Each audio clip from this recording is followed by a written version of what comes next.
कई वर्ष पहले इटली के एक छोटे से शहर में एक छोटा व्यापारी रहता था। अपने व्यापार के सिलसिले में उसे बार बार कर्ज देना पड़ता था। आमदनी कम थी, इसलिए कई साल गुजरने पर भी कर्ज चुका नहीं पाया। दूसरी ओर साहूकार एक चालाक इंसान था। एक दिन वह व्यापारी के पास एक प्रस्ताव लेकर गया। उसने कहा कि वह एक थैले में दो पत्थर रखेगा, जिसमें से एक काला और एक सफ़ेद होगा। उसकी बेटी को बिना देखे उस थैले में से पत्थर उठाना होगा। यदि उसने काला पत्थर उठाया तो वो उस साहूकार के कर्ज माफ़ कर देगा, लेकिन उसकी बेटी को उससे शादी करनी पड़ेगी। लेकिन यदि पत्थर सफ़ेद हुआ तो कर्ज भी माफ़ कर देगा और शादी भी नहीं करनी पड़ेगी। व्यापारी को मजबूरी में उस साहूकार के प्रस्ताव को स्वीकार करना पड़ा। साहूकार ने तत्काल व्यापारी के बगीचे से चुपकी से दो काले चिकने पत्थर उठाए और थैले में डाल दिए। जब वो पत्थर उठा रहा था तब व्यापारी की बेटी ने यह देख लिया कि उसने दोनों काले पत्थर उठाए हैं और थैले में डाले हैं।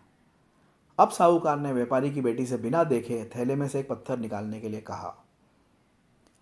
व्यापारी की बेटी सोच में पड़ गई। फिर तुरंत उसको एक सुझाव आया और उसने चुपचाप थैले में से एक पत्थर उठाया और बड़ी सफाई से उस बगीचे के अन्य पत्थरों के बीच गिरा दिया, जैसे उसके हाथ से फिसल गया हो। उसने तत्काल अपनी गलती पर अफसोस करते हुए साहूकार से क्षमा याचना की और कहा कि वो थैले में बचे हुए पत्थर को रंग को देखकर अनुभव लगा लें कि उसने कौन सा पत्थर उठाया था। गांव के बाकी लोग भी इस बात पर सहमत हुए।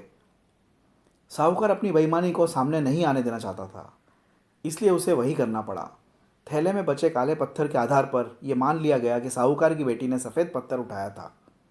नतीजा ये हुआ कि व्यापारी की बेटी साहूकार से विवाह करने से भी बच गई और चतुराई से उसने अपने पिता का सारा कर्ज भी माफ़ कर दिया।